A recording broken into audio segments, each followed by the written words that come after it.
into it. Israel is in the middle of a full-blown war, right? But at the same time, it's running this huge secret operation in a really remote part of India. So what on earth is going on here? Okay, so let's really dig into this question. I mean, think about it. Israel is dealing with conflicts on multiple fronts, and yet they're spending millions to secretly airlift thousands of people from Northeast India. It seems completely counterintuitive, right? It really makes you wonder, why now? Well, as you're about to see, there's a really deep and pretty complex story behind it all. So here's how we're going to break this all down. First, we'll look at the secret operation that's happening right now. Then, believe it or not, we're going to jump back 2,700 years to figure out who these people actually are. After that, we'll explore the violent conflict that pushed them to leave, the incredible opportunity they were given, and finally, we'll get into what Israel's, let's say, hidden agenda might be. All right, first up, the secret operation. And this isn't some historical event we're talking about, it's happening as we speak. It's an urgent mission, codenamed Operation Wings of Dawn, and the scale of it is pretty wild. Yeah, this is way beyond the planning stage. It is well underway. In fact, the first flight, with over 240 people, already landed back on April 23rd. And you better believe that was just the very first batch. And get this, we're talking about a massive number of people. The goal here is to move more than 6,000 people, basically the entire remaining community, from India to Israel by 2030. So that brings us back to the big question. Who are these people? And why is Israel so determined to bring them over, especially right in the middle of a war? Well, to answer that, we have to jump in a time machine and go way, way back. The community at the very heart of this story are called the Bnei Menashe. And trust me, their history, it's like something out of a legend. So their story kicks off all the way back in 722 BCE.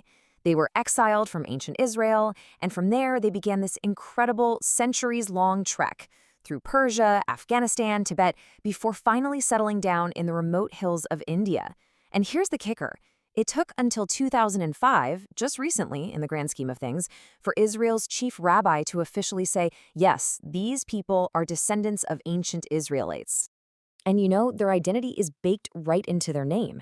Bnei Menashe is Hebrew for children of Manasseh. Manasseh was one of Joseph's sons, making him a grandson of the biblical Jacob.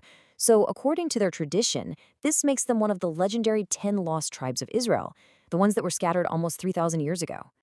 And what's just absolutely incredible is that after 2,700 years of being almost totally isolated, they held on to these core Jewish traditions.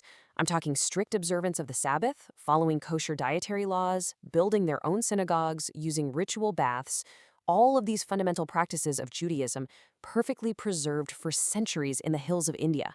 It's just amazing. Okay, so you might be wondering, if they've been living in India for centuries, what's the big rush to leave right now? Well, the answer, unfortunately, is a brutal ethnic conflict that exploded just last year and completely shattered their world. So in May of 2023, the Indian state of Manipur just erupted in violence. It was between the majority Métis community and the tribal Kuki community.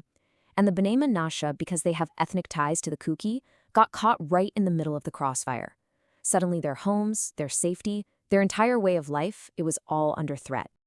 And the fallout was just catastrophic. More than 2,000 people from the community became homeless. Mobs specifically targeted their religious sites, burning down 2 of their main synagogues and destroying their sacred Torah scrolls. I mean, that's just heartbreaking.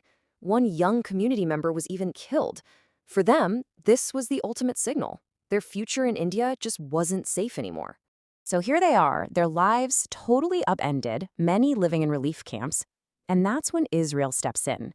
And they don't just offer a lifeline, they offer a complete, total life transformation. Just look at the difference here. In Manipur, a lot of them were working as daily laborers, making maybe $1,800 a year. In Israel, they're being offered jobs where they can make up to $60,000 a year. Let that sink in. That's a potential 30 times increase in your income. And on top of that, Israel is throwing in a free flight, help with housing, and immediate citizenship. It's a no-brainer. And this quote here really just nails it. For the Bnei Menashe, yeah, it's about escaping violence, and maybe it's about fulfilling a prophecy. But let's be real, it's also this mind-blowing economic opportunity, a chance to break free from a cycle of poverty and build a totally different future. Okay, so we've seen why this is a golden opportunity for the Bnei Menashe. But let's flip this script for a second. What's in it for Israel? I mean, besides the humanitarian side of things, you can bet there are some very specific strategic reasons behind this whole operation. First things first, Israel has a major labor crisis on its hands. After the recent attacks, they canceled work permits for 115,000 Palestinians. On top of that, another 17,000 foreign workers just left the country because of the war. All of a sudden, you've got this huge gap in the workforce, especially in really important areas like construction and agriculture. And guess what? Those are the exact jobs being offered to the Bnei Menashe. So, really, this move is part of a three-pronged strategy. Step one, fill that critical labor gap with people they see as loyal. Step two, and this one is super important, is to build what's called a demographic shield. And step three, every single new arrival, men and women, has to serve in the Israeli Defense Forces, the IDF. So you're also getting more soldiers.